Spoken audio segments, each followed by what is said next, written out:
nosotros hoy en día. Estamos en la generación Z, que es la cuarta, y en la generación Y, que es la tercera. Impresionante. Y eso nos recuerda el segundo mandamiento, la advertencia a la idolatría y a los idólatras, no solo a los que aman estatuas, a los que aman el dinero o a los que tienen esta idolatría escondida, a los que dicen que no aman el dinero pero están buscando que el Estado pase decretos religiosos. Hay una idolatría escondida. Sobre ellos viene el castigo que Dios revela en su segundo mandamiento, en donde dice que castiga la maldad de los padres sobre los hijos hasta la tercera y cuarta generación. Plop. Miremos que esto se repite, hermanos. Estamos precisamente en una generación idolátrica como nunca antes la habíamos visto. Pensábamos que, es decir, ¿cuánto tiempo no lleva el protestantismo hablando de la idolatría? Y volvemos a ver nosotros ahora este despliegue idolátrico en toda América, de estatuas religiosas y de adoración al sol. No es de locos, hermanos. Y de repente los moradores de América se hacen una imagen de la bestia y empiezan a establecer un gobierno fascista que impone decretos religiosos. Y es que el fascismo está a plena vista.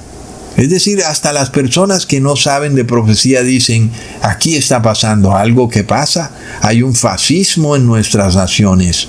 Leamos en Éxodo capítulo 1, versículo 8 al 10. Entre tanto se levantó sobre Egipto un nuevo rey que no conocía a José, y dijo a su pueblo, he aquí el pueblo de los hijos de Israel es mayor y más fuerte que nosotros. Ahora pues, seamos sabios para con él, para que no se multiplique, y acontezca que viniendo guerra, él también se una a nuestros enemigos y pelee contra nosotros y se vaya de la tierra. ¡Plop! Ahí está el meollo del asunto. El pueblo de Dios se nos escapa. No podemos permitirlo. ¡Wow, hermanos! ¿Y qué pasó? Primero murió José. Y ahí es donde todo se despelota, hermanos.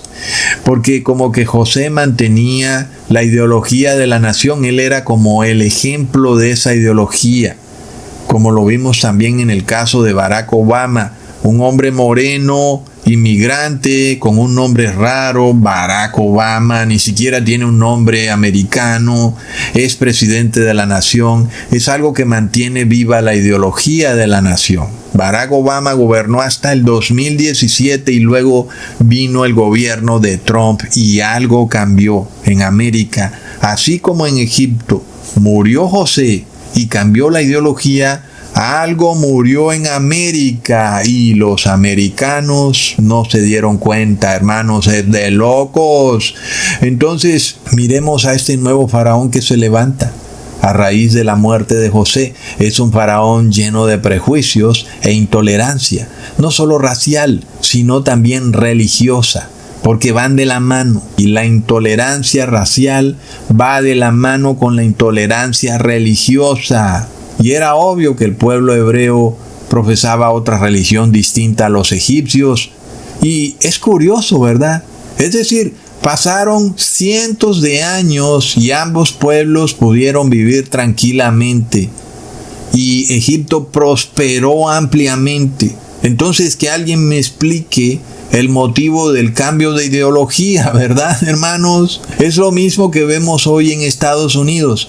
Por tanto tiempo Estados Unidos recibiendo inmigrantes, por tanto tiempo prosperando como una nación que ampliamente recibe inmigrantes, ¿por qué de repente hay cambio de ideología? Porque antes tú podías rechazar un medicamento que el gobierno te quisiera poner, porque es tu derecho sobre tu cuerpo. ¿Y por qué ahora hay cambio de ideología? Porque ahora para viajar te piden una prueba de ADN. ¿Verdad, hermanos? ¿Por qué hay este cambio de ideología? ¿Qué ha pasado? ¿Acaso no prosperaron? Entonces no se entiende, ¿verdad, hermanos? Como que qué justificación pudieran tener ante Dios. No la tienen. sino que antes prosperaron fabulosamente bajo un modelo ideológico que según ellos no era cristiano, pero que sí lo era, porque aceptaba inmigrantes de todas las naciones. Ahora ellos no quieren inmigrantes, quieren personas de su raza, de su religión, de su tradición, de su cultura, porque ven que su cultura está amenazada. ¡Plop! ¿Es eso cierto? ¿Verdad que no es cierto? Ay, hermanos, algo cambió en la sociedad. Los egipcios olvidaron su historia. Se les borró de la mente toda su historia, y esto es como que tema para otro video, pero es algo que se repite. Al parecer, en la tercera y cuarta generación, las personas en su idolatría olvidan su historia. Ya hablamos de la maldición de la idolatría, lo que causa adorar estatuas que no ven, no oyen, no razonan. Tú te vuelves así. Te vuelves una persona que no razona, ciega, sorda, muda, no entiendes nada, olvidas todo. Entonces, aquí viene como estas coincidencias, hermanos. Esto es de locos, porque en Egipto muere José y de repente hay un cambio de ideología, las personas olvidan todo, y en Estados Unidos también alguien muere y hay un cambio de ideología y las personas olvidan todo. Lo más interesante es que hay un lapso de tiempo, ¿verdad? Es decir, no es exactamente desde que José muere que de inmediato hay un cambio de ideología. Y es lo mismo que vemos en Estados Unidos. También hay un lapso de tiempo pequeñito desde que alguien muere y luego viene el cambio de ideología. Durante el gobierno de Barack Obama, alguien murió, hermanos, en Estados Unidos, alguien muy importante, que fue el protestantismo en el 2014, en enero del 2014. Un pastor llamado Kenneth Copeland hizo una pequeña celebración con el Papa Francisco y un pastor anglicano llamado Tony Palmer, donde anunciaron la muerte del protestantismo. Ahí lo tenemos, hermanos. Murió José, murió el protestantismo en Estados Unidos. Entonces, ¿qué ocurrió luego? Viene Donald Trump en el 2017, ¿verdad? Es decir, la coincidencia es de locos. Así como José muere en Egipto, hay un transcurrir de tiempo. Se levanta otro faraón con una ideología distinta.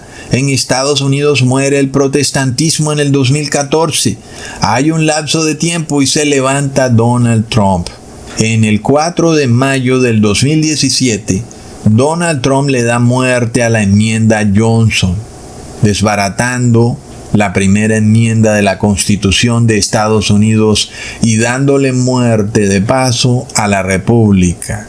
Es decir, Apocalipsis 13, versículo 11 se cumplió de una manera impresionante. Leamos: después vi otra bestia que subía de la tierra y tenía 2 cuernos semejantes a los de un cordero, pero hablaba como dragón. Esta bestia que subía de la tierra tenía 2 cuernos, que es Estados Unidos, y sus 2 cuernos. El primero es el protestantismo y el segundo es el republicanismo.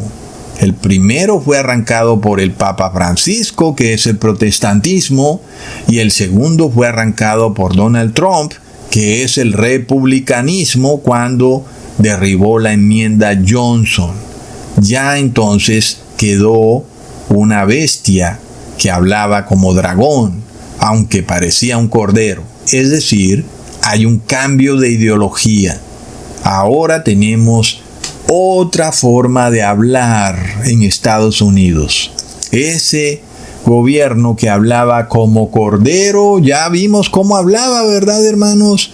Cuando les leí toda esa lista de presidentes diciendo los inmigrantes son los que le dan fuerza a nuestra nación, eso es hablar como cordero. Ahora viene el hablar como dragón. ¿Cómo habla el dragón? Como el faraón, hermanos. Este pueblo se quiere apropiar de nuestra nación, quiere destruirnos y tenemos que ser inteligentes para con él, para que no se vaya de la tierra. Miremos la contradicción en el comentario del faraón. ¿Dices que este pueblo es tu enemigo, pero al mismo tiempo no quieres dejarlo ir de la tierra? Hermanos, es el dragón, es la lengua bifurcada, es un comentario que se opone contra sí mismo, es la lengua de la serpiente que va en dos direcciones. Impresionante. Leamos en Ezequiel capítulo 29 versículo 3.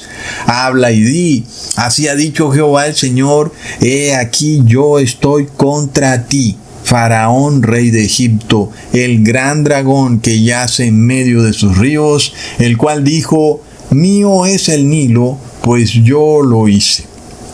Entonces el dragón no respeta los derechos humanos, odia la libertad de conciencia, odia la diversidad de razas y de religiones, y nos revela a una nación fanática y prejuiciosa. Ahora, vamos a volver de nuevo a nuestra cronología. ¿Cómo pudiéramos saber exactamente cuál es ese faraón que gobernaba en los tiempos de José? ¿Verdad? Recordemos que José muere a los 110 años, pero él llegó a Egipto de 17 años, en el año 1917. Así que si le restamos esos 110 años menos los 17 años de cuando José llegó a Egipto, eso nos da 93 años. Si eso se lo restamos al año en el que él llegó a Egipto, que fue en 1917 a.C., eso nos lleva al año 1824 a.C. Es decir, en ese año murió José. Y es irrefutable. Esto según lo que nosotros hemos estudiado, pero como ya vimos, no es inmediatamente en ese momento que se levanta el faraón draconiano que odia al pueblo de Dios, porque ya vemos que debió transcurrir un pequeño periodo de tiempo, y también vemos que debe haber un cambio de dinastía, porque mientras gobierne la misma dinastía va a gobernar la misma ideología. En este caso, la dinastía que gobernaba cuando José murió era la dinastía doceava, que gobernó desde el año 1991 al año 1802 a.C. Ahí entonces José muere en el año 1824 a.C. Entonces, en ese año o bajo ese periodo gobernaba el faraón Amenemhat III. Y él gobernó precisamente desde el 1860 hasta el 1814 a.C. Pero, sin embargo, tenemos que esperar a un cambio de dinastía, porque mientras tanto seguiría la misma familia gobernando. Es decir, debemos pasar a la dinastía 13. Y eso ocurrió en el año 1802. Ahí vemos a otro faraón, inclusive con un nombre mucho más raro que los anteriores, que ni siquiera puede pronunciarse. Era el faraón Sequenre Kutabi Sobekjotep I. Leamos en Éxodo capítulo 1, versículo 15 al 17. Y habló el rey de Egipto a las parteras de las hebreas, una de las cuales se llamaba Cifra y otra Fua, y les dijo: cuando asistáis a las hebreas en sus partos y veáis el sexo, si es hijo, matadlo, y si es hija, entonces que viva. Pero las parteras temieron a Dios y no hicieron como les mandó el rey de Egipto, sino que preservaron la vida a los niños. Ahí tenemos hasta dónde descendió